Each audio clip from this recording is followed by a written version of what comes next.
Barin darba jirawani ganin darba minu faboni nufa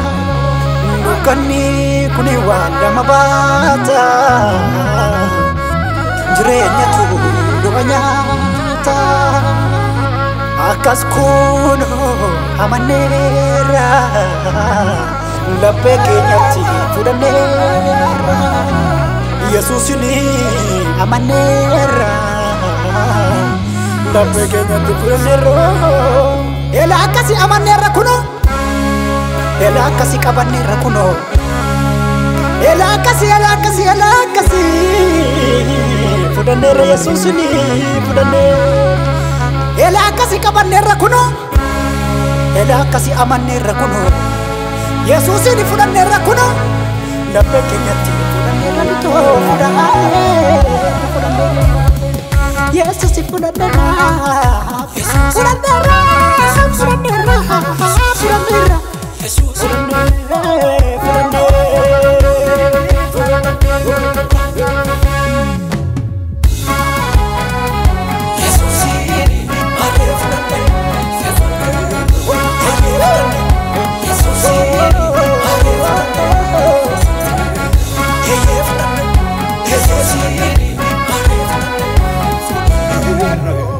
Bara yado sana, kode bore, bara beda sana, eba amare, bare dia suni, aran darbe, wani dia suni, arajon darbe. Wafuma tumu bi lafa fajiru,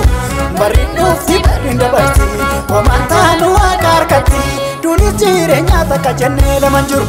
bari nufti bari ndabati, wamantanu akarkati,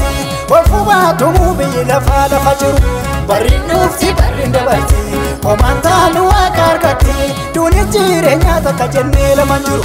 Bari nufti bari ndabati Omantanu akarkati Omantanu akarkati Omantanu akarkati Omantanu akarkati Omantanu akarkati Omantanu akarkati Omantanu akarkati Omantanu akarkati Omantanu akarkati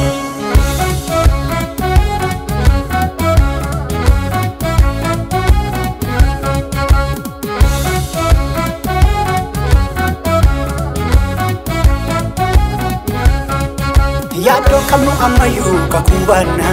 Dubi kamna kamitin biyonyana Amantin dua olcham kana begna Daniel fatu hafen raga kenya Yado kamu amayu kakubana Dubi kamna kamitin biyonyana Amantin dua olcham kana begna Daniel fatu hafen raga kenya Raga kenya Raga kenya Raga kenya Raga kenya Raga kenya meshatu hafe Raga kenya sadrak tafe Raga kenya bilego tafe Raga kenya Daniel tafe Raga kenya Raga kenya Raga kenya Raga kenya kana begna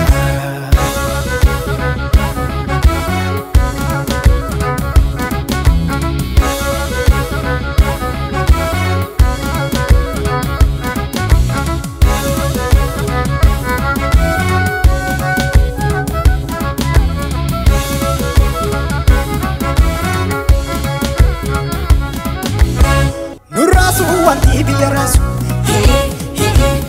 jenna soda fafa hinkamnu nasu jenna biya kenya waqayyo teega jenna malta dunya samunu jeka jenna nurasu hali biyarasu jenna soda fafa hinkamnu nasu jenna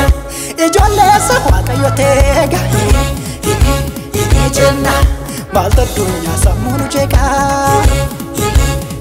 jenna nurraasu haalli biyya raasu jenna sodaan faafayin qabnu naasu